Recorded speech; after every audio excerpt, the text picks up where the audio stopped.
Всем привет! Добро пожаловать на мой канал! Сегодня я хочу поделиться с вами рецептом потрясающих булочек. Они настолько вкусные и воздушные, что съедаются очень быстро. Тесто для этих булочек я готовлю опарным способом. В миску наливаем молоко, температура которого должна быть чуть больше, чем теплое, примерно 40 градусов.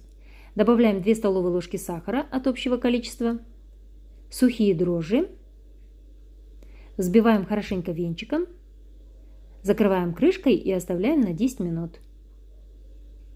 Дрожжи активировались. Всыпаем оставшуюся часть сахара, соль, растопленное сливочное масло, пакетик ванильного сахара или ванилина, яйцо. Тщательно перемешиваем все ингредиенты и постепенно, просеивая и перемешивая массу, замешиваем мягкое тесто. Закрываем крышкой либо пищевой пленкой и ставим в теплое место, чтобы тесто быстро поднялось. Когда тесто поднимется, необходимо снова его замесить и оставить повторно подниматься. Затем делим тесто на части, раскатываем из них тонкий круг, нарезаем треугольниками и сворачиваем рогаликами. При желании можно положить начинку, но в таком случае необходимо уменьшить количество сахара.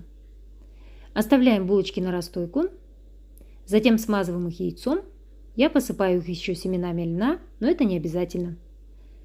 Выпекаем в заранее разогретой до 180 градусов духовке до золотистого цвета.